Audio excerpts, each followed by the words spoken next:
Depois que você abrir, eu quero orar. Oremos. Pai Celestial, queremos colocar a saúde da irmã aí nas tuas mãos. Venha, ó Deus, curar a tua serva, que estava vindo para aqui, ó Deus, e passou mal. Ó Deus, toca na tua filha. A recuperação da Cristina, Senhor, ali de raiz. Guarda a tua serva. Ó Deus, o Márcio, filho do diácono Sebastião e da Ana. Senhor, em nome de Jesus, a irmã Vilma. Ó Deus, guarda a tua serva, a esposa do irmão João. Dulce, Senhor, guarda a tua serva, em nome de Cristo. Diácono Cláudio, irmã Patrícia. Senhor, venha tocar na irmã Nilza, em Cristo Jesus. O Jorge da Lena, ó Deus, toca, Senhor, na vida do teu filho, curando para a glória do teu nome. E de todos os enfermos, todos os doentes, todos aqueles, ó Deus, que precisam do toque das tuas mãos, que tu possas abençoar, tocar, encher da tua graça. Entregamos nossas vidas aos teus cuidados, que a tua boa mão possa estar sobre nós, derramando da glória, derramando do poder, derramando da graça, derramando da sua grande misericórdia, que dura para sempre, e de geração em geração a tua fidelidade. Seja conosco e fala o nosso coração, em nome de Jesus Cristo nós oramos e que os santos digam amém. Irmãos, estamos avançando neste livro maravilhoso, e nessa manhã a gente vai fazer uma longa exposição resumida. Por que longa e resumida? Porque a gente vai falar de 4 capítulos, que é o capítulo 12, 13, 14 e 15. E esses capítulos falam da purificação, logo nos remete para a santificação. E como eu disse domingo próximo passado, o livro de Levítico tem repetidamente a palavra santo, sede santo, santo, Deus santo, nós devemos ser santos. E se formos diligentes na nossa busca, poderemos ouvir a palavra de Deus e receber as bênçãos dos seus ensinamentos. Por isso, eu vou fazer uma exposição desses 4 capítulos por alto, não vou ler os 4, obviamente, mas fazer um resumo. Eu queria animar os irmãos, para os irmãos lerem esses capítulos em casa, né? Aliás, lerem todo o livro de Levítico em casa, estudar o livro de Levítico, que ele é maravilhoso. Então, qual é a lição primordial que nós temos nesses 4 capítulos? A importância da adoração correta a Deus. Então, nós vamos ver que ninguém poderia se aproximar de Deus sem antes ser lavado, purificado, limpo, né? E nós vamos ver que para adorar a Deus, a gente precisa estar corretamente na sua presença. Aí alguém fala assim, eu tenho Jesus no coração. Tudo bem, graças a Deus que você tem Jesus no seu coração. Mas a gente precisa ser purificado, santificado, a gente precisa confessar pecado, a gente precisa estar aos pés da cruz de Cristo, se humilhar na presença do Senhor, né? Então, o que a gente vai ver que a importância desses 4 capítulos, na verdade, é a santificação. Bom, o que nós encontramos nesse capítulo 4? Eu pedi os irmãos para abrirem no capítulo 12. No capítulo 12, nós falamos domingo próximo passado, que é a purificação da mulher depois do parto. Eu disse que o problema todo não era o nascimento do bebê. A questão toda era o sangue que era derramado quando a mulher ganha o bebê. Então, no capítulo 13, o que a gente vê? A lei acerca da lepra. Então, o leproso era considerado imundo, ficava fora do arraial, não ficava inapto para a cerimônia, para cultuar, para adorar a Deus, até que ele fosse purificado. Então, todo o capítulo 13, a gente vê aqui um rito, os sacerdotes verificando a pústula, que é bolinha com sangue ou com pus, que apresenta na pele, e apresentava o sacerdote verificava e mandava ele ficar 7 dias separado, depois ele voltava para ver se ela tinha expandido ou não. A cor, se era vermelha ou branca. Então, todo o capítulo 13 fala sobre esse processo. Aí no capítulo 14, o que a gente encontra? A lei acerca do leproso depois de sarado, porque quando ele ficava separado e ele era sarado, ele voltava ao sacerdote, o sacerdote verificava a questão da pele dele, vendo que ele estava puro, o que ele fazia? Se você ler o capítulo 14, você vai ver que o ex-leproso agora leva o sacrifício, o cordeiro, e o sangue era purificado, era aspergido, e essa pessoa era limpa, estava apta para cultuar a Deus, para adorar a Deus. Aí o capítulo 14 é bem grande, são 57 versículos. Aí no capítulo 15, o que a gente encontra? A imundícia do homem e da mulher. A imundícia do homem, se você ler o capítulo, você vai ver que fala sobre o sêmen do homem, o fluxo, né, a mulher com menstruação, ou qualquer tipo de sangue, tanto o homem quanto a mulher, porque o homem também pode ter sangramento, né? E aí ele ficava impuro, e o capítulo 15, ele fala sobre essa questão de purificação. Então, todos os 4 capítulos, eles apontam para a lição primordial da importância da adoração correta a Deus. Essas pessoas não podiam cultuar, essas pessoas ficavam separadas do culto. E esses capítulos mostram o que mais? Que nós vivemos num mundo manchado pela morte e pela corrupção em todos os aspectos da vida. Esses 4 capítulos, eles remetem para nós, para toda a humanidade, impura, indigna, que não pode cultuar a Deus, um mundo caído, um mundo perverso, um mundo manchado pela morte, pela corrupção. Então, e essa mancha da corrupção, ela fez de nós adoradores reprovados. Nós não temos condições de cultuar um Deus santo, um Deus puro, um Deus vivo. Nossa condição pecaminosa, nossa natureza pecaminosa, ela faz com que nós sejamos reprovados para cultuar a Deus. Não há possibilidade. E os teólogos chamam o nosso mundo de mundo caído, pois o pecado cometido pelos nossos primeiros pais, Adão e Eva, Paulo diz que todos pecaram e todos estão destituídos da glória de Deus. Então, quando nós pensamos em culto, nós somos reprovados. Não há condições de nós cultuarmos ao Senhor. O mundo é caído, tudo está caído, o comércio é caído, a economia é caída, o entretenimento é caído, a mídia é caída, não tem nada em pé nesse mundo, né?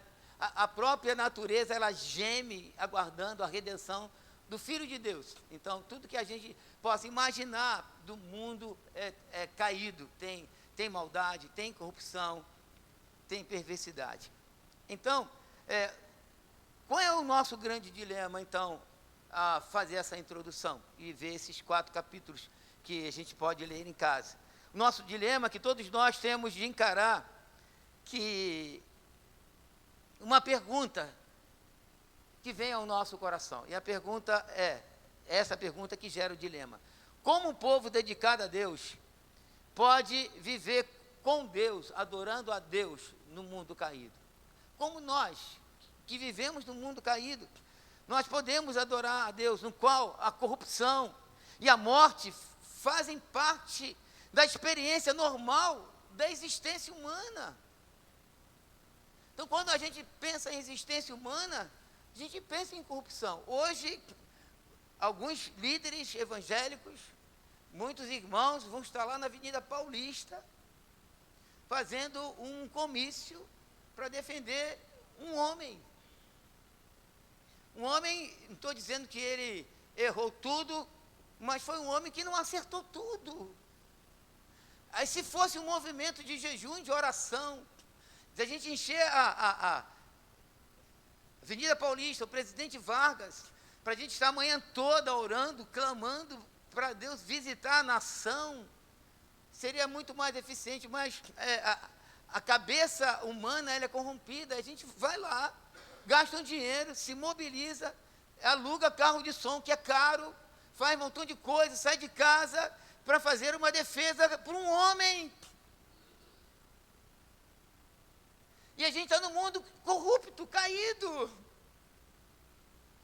Pelo amor de Deus, esse não é o papel da igreja. O papel da igreja é orar pela igreja. O papel da igreja, orar pelo país, melhor dizendo. O papel da igreja é a igreja viver como igreja do Senhor, santa, separada. Porque o mundo é caído. A política é corrupta, a política é caída em qualquer setor que você vê. qualquer emblema de partido qualquer, não tem corrupção, não tem nenhum partido sem corrupção, todos eles são caídos. E o nosso dilema é como a gente pode viver nesse mundo, tendo essas experiências. Gente, o homem foi expulso do paraíso. Após o pecado, Deus expulsa o homem. E a pior coisa para nós não é falta de dinheiro, não é falta de saúde, não são os problemas que a gente tem no dia a dia. O maior problema nosso é a expulsão que nós tivemos da presença de Deus quando Adão peca. Pecado. A mancha, a mácula é que arrebenta com a gente. Que arrebenta com a gente. Então, irmãos, é incorreto que nos apresentemos diante de Deus quando apresentamos sinais de morte e de corrupção, porque o texto fala do sangue, no capítulo 12, que não é pecado o parto, mas é o sangue, né, que a mulher precisava ser purificada, 13, 14, a lepra, 15, a imundícia do homem e da mulher, os fluidos humanos. O que nós podemos perceber? Quando nós estamos imundo, impuro, nós não podemos nos apresentar diante de Deus. Guardem essa frase. Alguém em pecado não tem autoridade do Espírito para adorar a Deus. Vou repetir essa frase. Alguém em pecado não tem autoridade do Espírito para adorar a Deus. O que significa alguém em pecado? Alguém que está deliberadamente em pecado. Não tem autoridade para adorar a Deus, não tem autoridade para pregar, pode até pregar, mas não tem autoridade.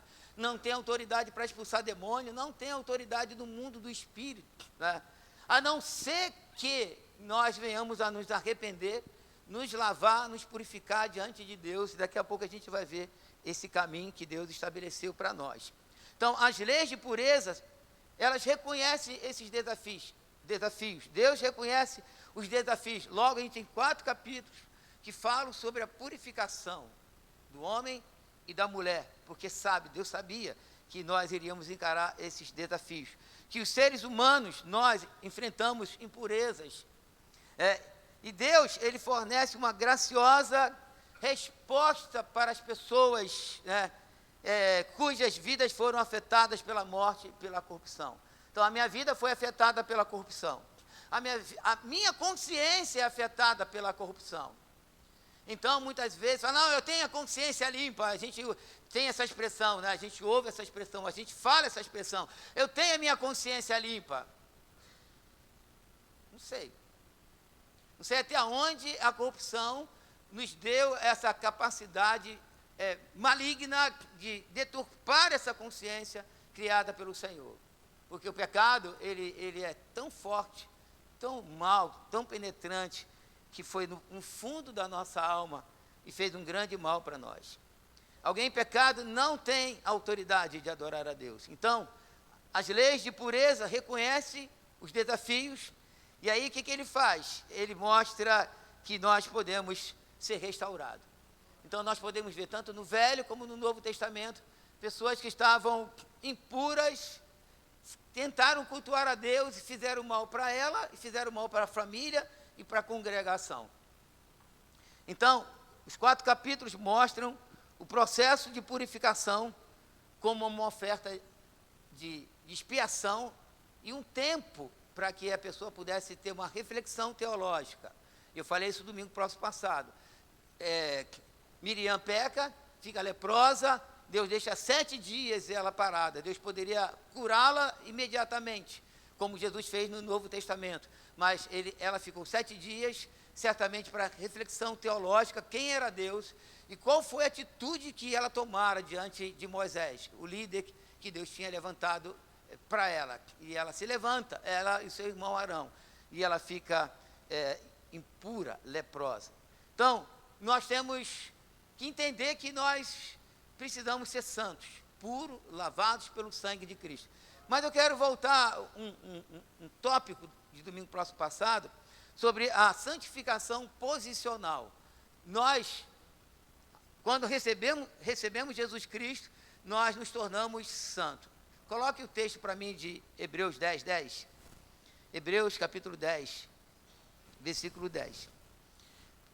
Paulo, o escritor dos Hebreus, conforme queiram, nessa vontade é que temos sido santificados, mediante a oferta do corpo de Jesus Cristo, uma vez por todas.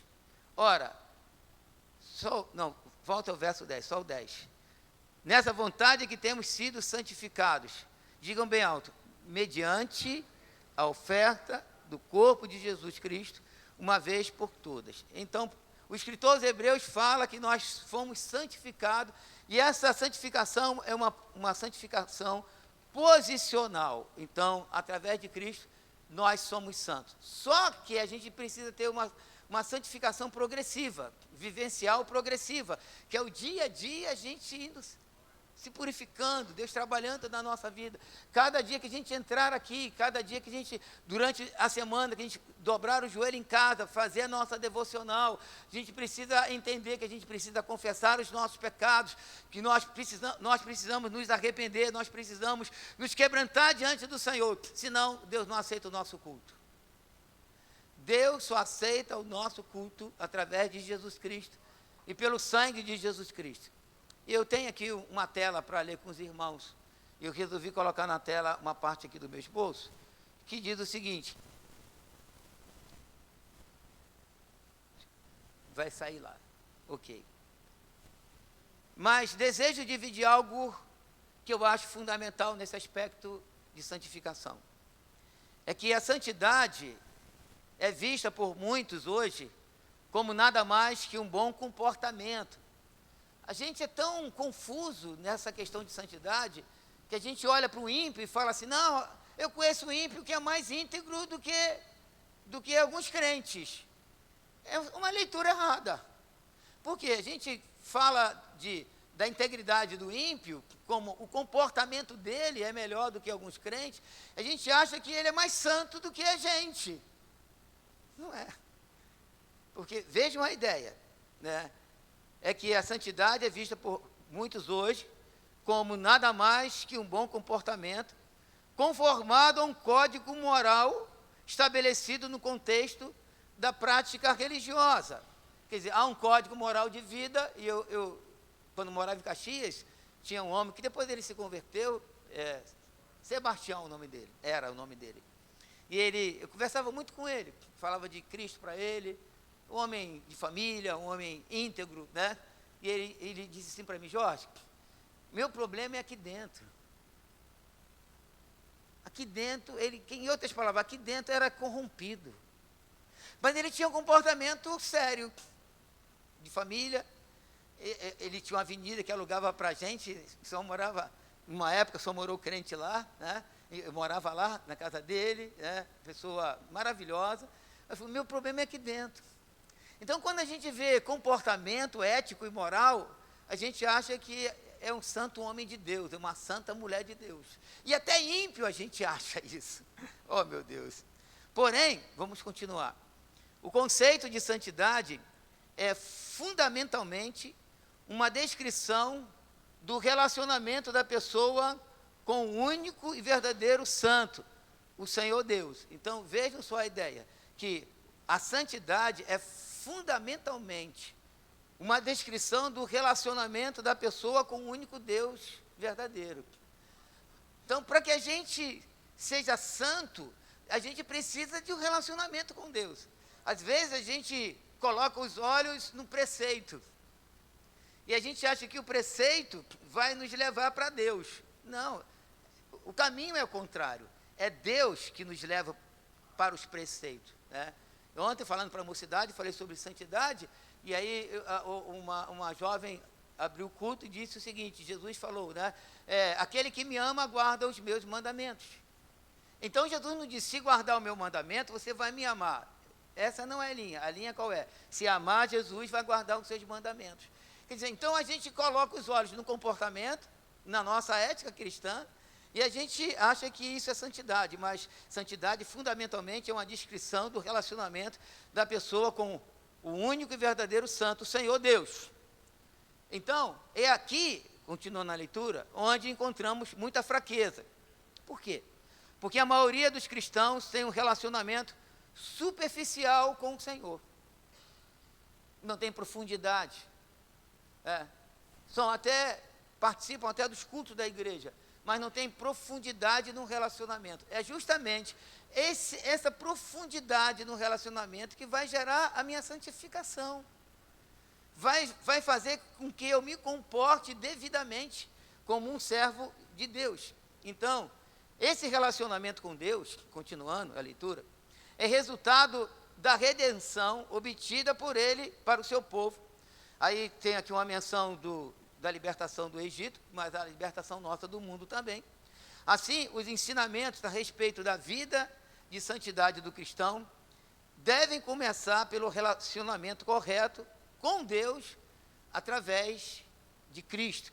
Eu quero reler essa última frase, essa última ideia. Assim, preste atenção, os relacionamentos a respeito da vida de santidade do cristão, leiam bem alto comigo, devem começar pelo relacionamento correto com Deus através de Cristo Jesus.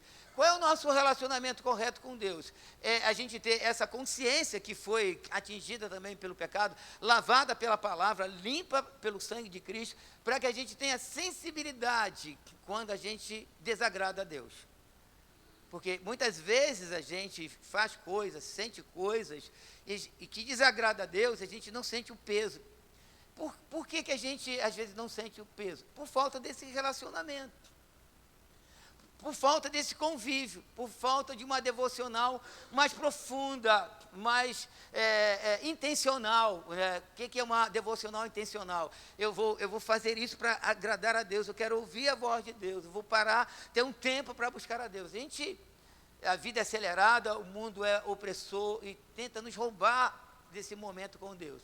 Mas a gente que teve a redenção, a gente precisa bater firme a estaca e dizer, não, Deus me chamou para eu ser dele. E eu quero cultuar a Deus. Irmãos, eu venho aqui junto com vocês para a gente adorar a Deus. Eu quero prestar um culto que agrade ao Senhor, na mediação, obviamente, de Jesus Cristo.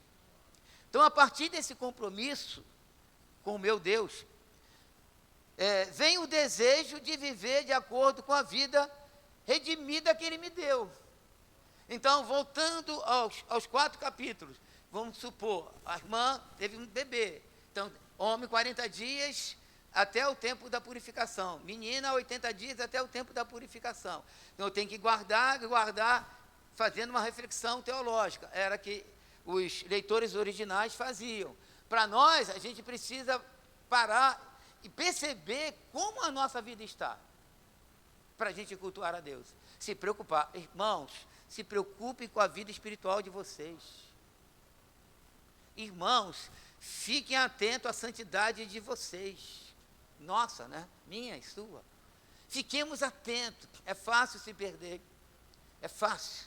Não é difícil se perder. Então,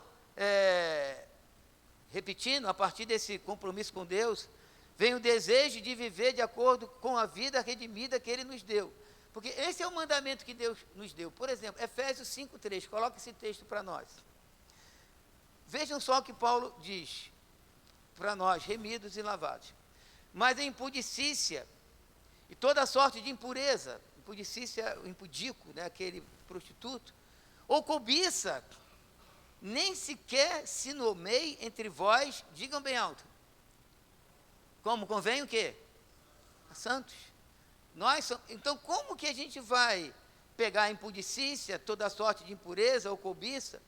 Como é que a gente não vai nomear essas coisas entre nós que somos santos? Pelo relacionamento que a gente tem com Deus. Pela comunhão que a gente tem com Deus. Minha vida de entrega absoluta. Se perdermos, preste atenção, se perdermos essa sensibilidade do relacionamento com o Senhor, iremos até ter conduta moral, né? Mas longe da relação correta com o Senhor. Quem olhar para a gente está fazendo certo. A gente é íntegro, a gente paga nossas contas, a gente não fala palavrão, a gente não tem gato na nossa casa, a gente procura fazer tudo corretamente, alguém vai olhar para nós e vai dizer, uau, que crente, mas às vezes aqui dentro está corrompido, às vezes aqui dentro está corrompido. Por exemplo, ninguém, quando você atropela, tem um gato na luz, a Enel pode chegar lá e tirar o gato seu, todo mundo, os vizinhos, ele tinha um gato. Mas quando a gente tem orgulho no coração, a Enel não vê. O vizinho não vê. Quando a gente tem vaidade aqui dentro, ninguém vê. Quando os valores são corrompidos aqui dentro, ninguém vê. O que vai nos salvar? Cristo, pelo sacrifício dele. E através de Cristo a gente se relaciona com Deus. Aí Deus, nas mínimas coisas, o Espírito vai nos chamar a atenção. Vai nos chamar a atenção. Até no sofisma que a gente faz, cria e fala com as pessoas. Porque a gente faz muito sofisma entre nós.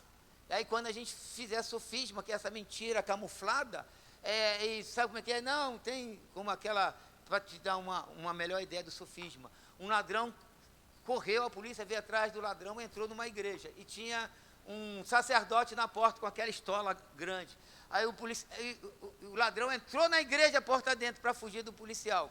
Os policiais vieram correndo e encontraram o sacerdote na porta. E fizeram a pergunta para o sacerdote. O senhor viu um ladrão correndo por aí? Ele entrou na igreja. Aí o sacerdote botou a mão na bata e disse assim, por aqui não. Entendeu? Entendeu o sofisma? Por aqui não. Quer dizer, quis dizer que pela manga da camisa dele, da estola dele, não. Mas não foi essa a pergunta que o policial fez. Então, às vezes, a gente usa esse sofisma e não sente o peso do sofisma. E a gente está tudo certo. E a gente vem cultuar a Deus, a gente vai adorar a Deus, a gente vai apresentar um culto ao Senhor. Então, quando a gente olha esses 4 capítulos, é muito forte, porque a vida de cada um de nós é marcada pelo pecado original. E o que a gente encontra no capítulo e em toda a Bíblia? Uma disparidade existente entre o caráter de Deus, e as limitações da experiência humana. Deus lá em cima, a gente aqui embaixo. Logo, a evidência é que há uma necessidade de uma ponte. Para a gente cultuar a Deus, tem que ter uma ponte. Eu não sou capaz de cultuar a Deus. Eu não tenho condições de cultuar a Deus. Mas essa semana fiz tudo certo. Fiz tudo certo em que sentido? Pagou a conta de luz, outras coisas mais. Graças a Deus por isso. Mas eu não fiz tudo certo. Então tem que ter uma ponte para eu adorar, para eu cultuar a Deus. Aí Paulo mostra qual é essa ponte. Ele mesmo providenciou essa ponte, que é Jesus. Ele é o caminho, ele é a porta. Aí Tito, coloque na tela para mim, Tito 2,14, diz o seguinte, o qual assim mesmo se deu por nós, a fim de remir-nos, digam bem alto, de toda iniquidade, digam mais forte, de toda iniquidade, e purificar para si mesmo o quê? Um povo exclusivamente seu, zeloso de boas obras. Se a gente ler, coloca o versículo 12, por favor, de Tito 2, isso, 13. Aguardando a bendita esperança e a manifestação da glória do nosso grande Deus e Salvador Jesus Cristo, grande Deus e Salvador, verso 14 agora,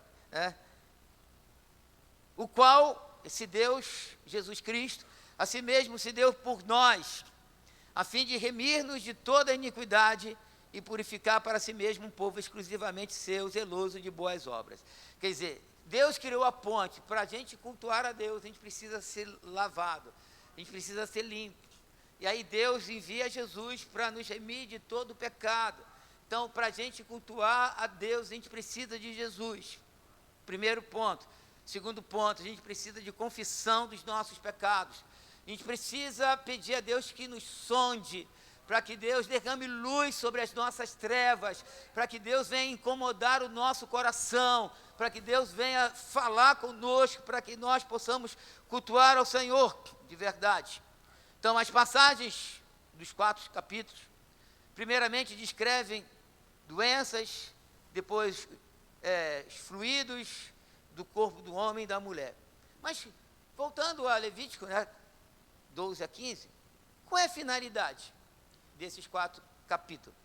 Era preservar a vida e a comunhão com o Senhor. Aí eu vou ler um versículo desses 4 capítulos, que é Levítico 15, que é o versículo 31, que para mim é o suprassumo, ou a conclusão, melhor dizendo, desses 4 capítulos, quando o Senhor diz o seguinte: assim separareis os filhos de Israel das suas impurezas. Olhem para mim, deixa eu trazer à sua mente o contexto.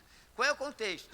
Purificação, sangue da mulher que deu parto, a lepra que foi purificada, o sêmen do homem que foi lançado na cama, ou na pele, ou na roupa, ou a mulher, fluido da mulher também com uma menstruação. Aí o Senhor, quando dá esses 4 capítulos, coloca o rito de purificação. O Senhor diz o seguinte: assim separareis os filhos de Israel das suas o quê? Então, qual é a intenção de Deus para nós? Nos separar da nossa impureza. E Ele deu Jesus para morrer pelos nossos pecados, e Ele nos dá a condição de a gente confessar os nossos pecados ao Senhor. Aí, olhem só a continuidade: para que não morram nelas o quê? Nas impurezas. Ao contaminar o quê? O meu tabernáculo que está no meio deles. Então, Deus está dizendo o seguinte: vou separar e a gente vai limpar vocês não vão contaminar o meu tabernáculo, para que o culto a mim seja aceito e eu fique alegre com vocês. Então, qual era o desafio da comunidade em Levítico? E qual é o desafio agora? Para a comunidade de Levítico era permanecer cerimonialmente puro para continuar em comunhão com Deus. Qual é o nosso desafio hoje? É o mesmo desafio: se manter puro. Se manter puro. Se manter na presença de Deus. Prestar atenção. Porque nós estamos no Apocalipse, diz que a gente vai se vestir, Deus vai dar uma vestidura branca para nós no céu. Mas a gente já tem essa vestidura branca aqui na terra. Não fisicamente, mas uma roupa branca, essa camisa, por exemplo, é branca. Qualquer mancha, que cair na camisa vai ser percebida, porque ela é branca, não tão branca como a do João está mais branquinha do que a minha, Então qualquer pingo vai aparecer. Então nós precisamos se preocupar com os pinguinhos, com os detalhes, com os pequenos deslizes, com a pequena maledicência, com a pequena vaidade, orgulho, soberba, o ciúme. Se preocupar com as palavras, se elas estão agradando a Deus ou não. E ficar atento. As impurezas resultantes de várias possibilidades descritas nos 4 capítulos, na lei da pureza, colocavam em risco tanto a pessoa como a congregação. Olhem só o verso 31. Ele diz: assim separareis os filhos de Israel das suas impurezas, para que não morram. Quer dizer, quem tiver impuro vai morrer. E também o quê? Ao contaminar o quê? O meu tabernáculo. A pessoa era impura, ficava maculada e podia contaminar o tabernáculo, que era o lugar da comunidade, onde todos iam cultuar a Deus. Aí quando eu vou dar 4 exemplos, 1 no Velho e 3 no Novo Testamento, de uma pessoa que estava em pecado, que desagradou a Deus e que fez mal para ele, para a família e para a nação. Primeiro é Acã. Com Acã, Deus entra em Jericó, arrebenta Jericó, Josué manda espia para ver a cidade de Ai, e quando os espias chegam lá, Ai era pequena, ele fala: manda um grupo pequeno, que a cidade é muito pequena. E aí Josué manda um grupo pequeno, e chegando lá, os hebreus são derrotados. Aí Josué bota a boca no pó, vai orar, e pergunta o que tinha acontecido. Aí Deus falou assim: tem pecado no meio da congregação. Ora, quem pecou foi Acã, não fui eu. Eu vou brigar, eu vou morrer porque ele pecou, eu vou morrer por causa dele. Aí Josué ora a Deus e fala assim, tem pecado. Aí Deus revela que foi Acã. Acã morre apedrejado, a família dele morre apedrejada, deixou um número de irmãos mortos, né? Os hebreus que foram brigar morreram por causa de um homem que estava contaminado. Então, quando a gente olha a igreja, a gente tem que ser mais sensato. A gente precisa ter a nossa vida no altar. Estou falando que a gente tem que ser, estou falando de perfeição aqui. Estou falando de uma condição que a gente entenda que a gente precisa se arrepender e confessar e abandonar os nossos pecados. E se você tiver dificuldade de abandono do pecado, você tem que sentar e conversar, fazer gabinete. Eu estou com dificuldade de abandonar o meu pecado. Para a gente orar junto, chorar junto, jejuar junto, impor as mãos sobre a sua cabeça, para que você seja liberto. Porque Acã, ele fez mal não só para ele. Às vezes a gente não faz mal só para nós, para a nossa família. Porque se a gente não está bem espiritualmente, a gente atrapalha a nossa família, a gente faz mal à nossa família. Seria bom se o nosso pecado fosse só nosso, mas não é só nosso. Ele atinge a nossa família, ele atinge a congregação. Então, esse é o exemplo do Velho Testamento. O exemplo do Novo Testamento, primeiro que eu quero, são três. Primeiro é Ananias e Safira. A gente olha o texto de Ananias e Safira, lê superficialmente, e não faz nenhuma... Não pensa, por exemplo, o que aconteceu com a igreja? Será que Pedro ficou alegre porque Ananias caiu morto no pé dele? Safira caiu morta no pé dele? Ah, eu sou Pedro, Deus é o Deus de juízo. Será que Pedro saiu assim, está vendo? Aleluia, glória a Deus. Não, Pedro era um pastor. Pedro deve ter saído triste daquele culto. Imagine os irmãos que viram um casal caindo morto por causa de pecado. A tristeza que abateu a igreja. A Bíblia diz que houve temor em toda a igreja, temor, mas no sentido de medo, um negócio estranho. Deus fulmina o casal fez mal a ele. Será que eles tinham filho? A Bíblia não diz. Tinha família? Certamente que tinha família. Filho, não sei. Mas família tinha. A família como é que ficou triste?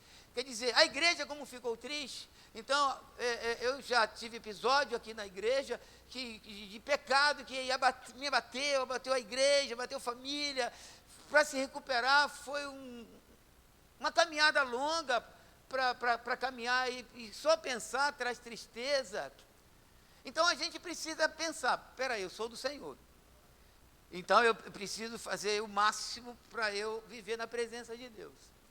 Porque eu não quero me prejudicar, porque o texto fala que vai ser contaminado, né?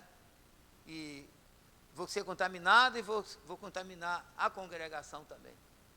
O segundo exemplo do Novo Testamento que eu quero dar é o menino que se deita com a madrasta. Imagine a igreja de Corinto, o pecado foi revelado, Paulo manda expulsar o rapaz, o homem lá, o adúltero, sem vergonha, mulher, mande fora. Imagine para a igreja, ele fez mal para ele, Paulo disse, entrega a carne dele ao diabo para que o espírito seja salvo no último dia. Já pensou, irmão?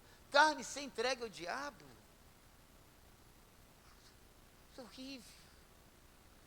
Para que ele, mas ele foi salvo. Tudo bem que Paulo disse para ele ser salvo no último dia. Mas carne ser entregue ao diabo, o diabo comer a minha carne, já não chega o bicho que vai da terra comer, né? Ainda o diabo comer a minha carne, coisa triste. E o terceiro, coloquem na tela para mim, Apocalipse 2, 14 e 16. A igreja de Pérgamo, 14, verso 14. Apocalipse 2, capítulo 2, verso 14. Tenho, todavia, contra ti algumas coisas, a igreja de Pérgamo, pois que tens aí os que sustentam a doutrina de Balaão, o qual ensinava a Balaque a armar ciladas diante dos filhos de Israel, a comerem coisas sacrificadas aos ídolos e a praticarem a prostituição. Outro sim também, tu tens os que da mesma forma sustentam a doutrina dos nicolaítas. Portanto, é a conclusão, arrependa-te, esse é o chamado de Deus para nós, todo dia, arrependa-te, e se não, venho a ti, sem demora, e contra eles pelejarei com a espada da minha boca. Então, Deus está falando para a igreja de Pérgamo. Então, o que Deus está chamando? Arrependimento. Os 4 capítulos de Levítico apontam para o quê? Para lavagem, para pureza, para santificação. O Deus o qual nós servimos é um Deus puro. Então, se a gente voltar para Levítico, que eu chamo de conclusão, capítulo 15, versículo 31, né, nós encontramos 2 coisas nesse Levítico 15, 31. Primeira coisa, que a morte do impuro. A morte pode ser aqui era fisicamente, a morte hoje é espiritualmente. Quem vive deliberadamente em pecado está morto. Quem peca não, quem peca e se debate, luta, chora, meu Deus me ajuda, tem misericórdia de mim, misericórdia, esse está vivo. Mas quem peca deliberadamente já está morto. O que é pecar deliberadamente? É ter prazer no pecado. Não ter mais comunhão com Deus, está morto. Segunda coisa, é a contaminação do tabernáculo, lugar da presença de Deus, né? Então, eu quero concluir falando que esses 4 capítulos apontam para uma dedicação cristã.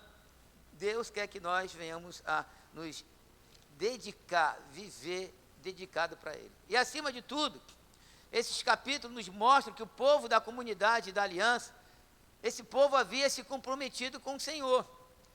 Por quê? Porque não existia nada na vida deles que a palavra de Deus não impactasse. Por exemplo, veja se isso é... Como assim? Como assim o quê? Eu fiz a pergunta antes de falar por que eu fiz a pergunta.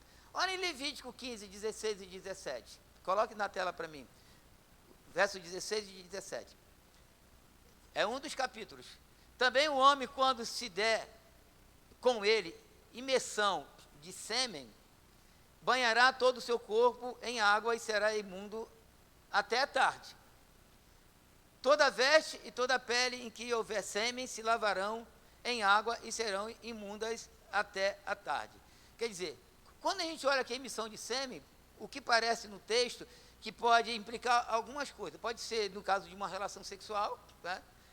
Pode ser no caso de uma poluição noturna, e o verso 17 parece que dá essa ideia, que toda veste e toda pele em que houver sêmen. Veste, como é que alguém, quando tem relação sexual, fica nu, né? Então, quando a gente dorme, e aí a gente está vestido, e aí pode ter a poluição noturna, e essa pessoa ficar imunda até a tarde. Aí a pergunta é, como assim? O homem estava dormindo, né? Foi involuntário, foi o próprio natureza, o organismo, que expele o excesso de sêmen, né? Alguém que não tem relação sexual, que está separado por alguma situação, seja de uma enfermidade de esposa, ou então solteiro, aí ele vai dormir, a própria natureza, aquele excesso, ela durante a noite, ela expele. Aí ele é considerado como imundo. Como assim? O que eu fiz para eu ser considerado como imundo, né? Porque isso nos remete a uma coisa. O que nos remete? Que a ideia atual, por exemplo, que a gente tem hoje, de 2 vidas separadas, de secular e sagrado, ela não se coaduna com o texto de base. O texto de base, quando fala sobre essa impureza no sêmen, na questão involuntária, está mostrando que a vida do adorador, ela não é mais dúbia, ela não existe o secular e o sagrado. Tudo é sagrado. Até o involuntário é sagrado. Mas eu estava dormindo, mas eu tenho que me purificar. Foi só um sonho, mas eu tenho que me purificar. Eu tenho que estar separado pelo Senhor, eu tenho que confessar os meus pecados a Deus. Eu preciso estar atento às coisas de Deus. Então, não tem mais secular e sagrado, porque para o povo judeu, essa questão era estranha para eles, né? Então, hoje nós fazemos separação. Por exemplo, um grupo de crente vai sair. E eu sempre falo que a conduta de grupo é diferente de uma conduta individual, que não deveria ser, mas acaba sendo. Então, um grupo de crente sai, aí vai passear, aí está passeando, vai rir, obviamente, vai brincar, aquela coisa toda. Mas aí exagera, grita, até tarde, atrapalha os outros. Se for para um hotel, por exemplo, tem hora do silêncio, aí fica falando alto, gritando alto. gritando, tem que ser alto, né? Gritando e tendo uma conduta totalmente estranha. Parece até que é uma crise de abstinência, né? Que tá assim quando sai.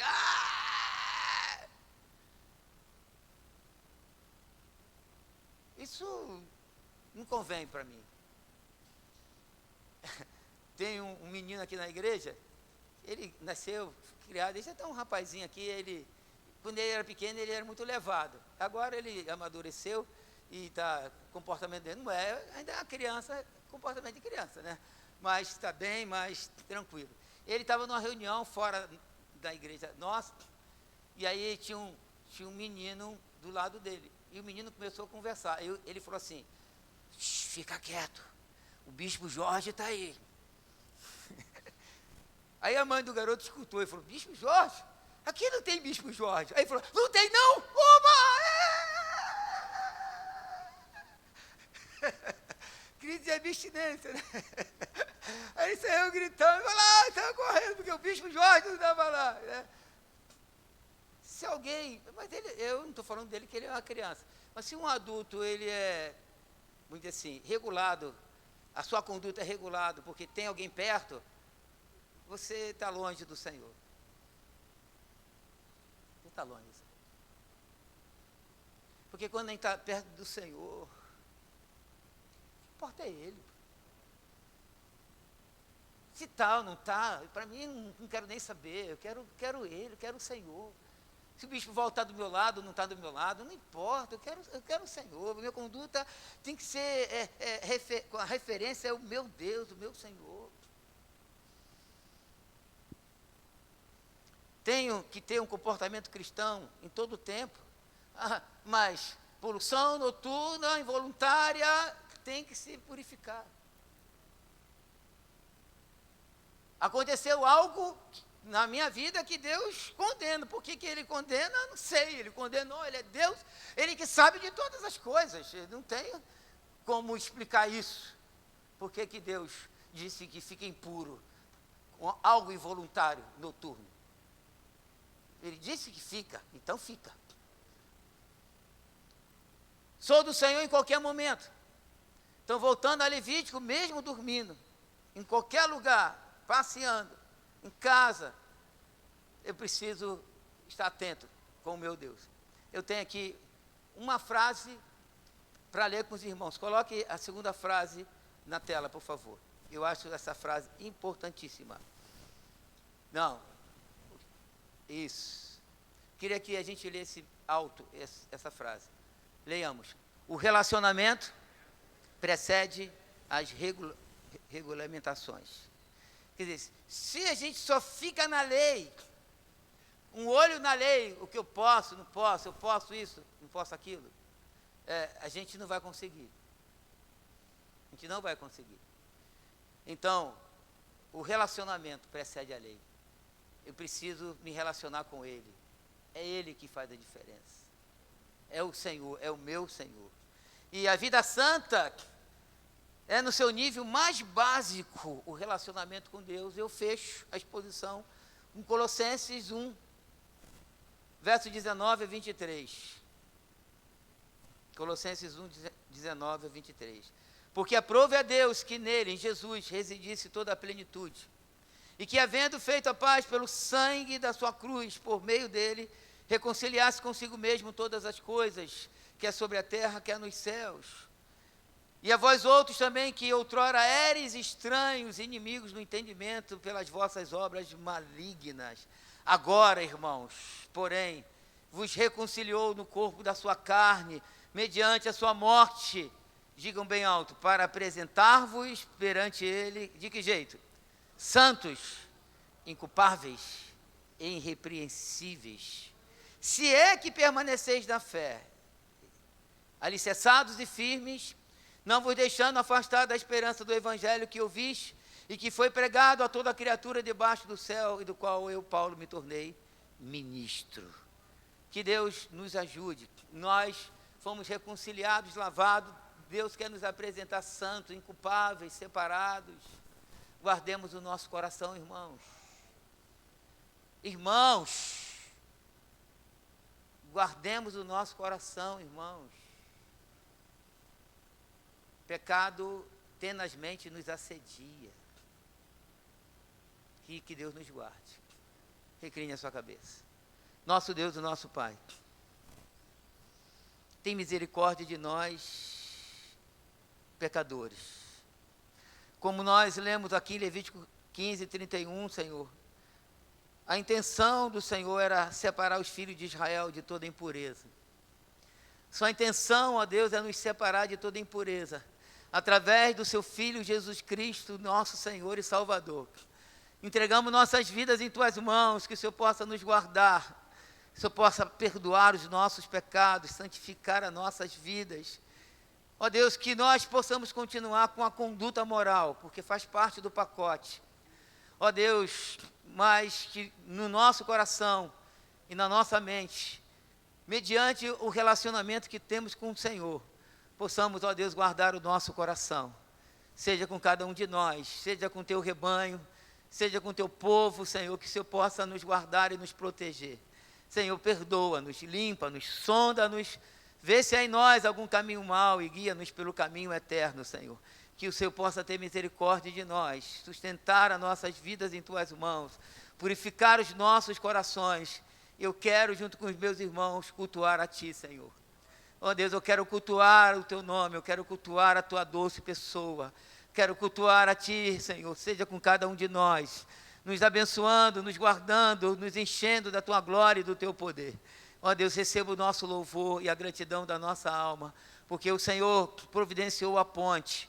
A ponte é Jesus, o sangue do Teu Filho amado, e através do Seu Filho amado nós nos aproximamos de Ti, Senhor. Nós somos Teus, lavados e remidos pelo sangue, nascemos da água e do Espírito. Senhor, agora nós não somos mais escravos do pecado, não temos mais prazer no pecado, por isso nós lutamos contra ele. Ó Deus, na verdade a Tua palavra diz que é o Espírito que milita contra a carne. O Teu Espírito que em nós habita, milita contra essa natureza caída, decaída, Senhor amado. Essa mente, o intelecto decaído. Ó Deus, o coração, Senhor. Ó Deus, mas nós entregamos nas Tuas mãos a nossa vida, porque nosso coração foi circuncidado.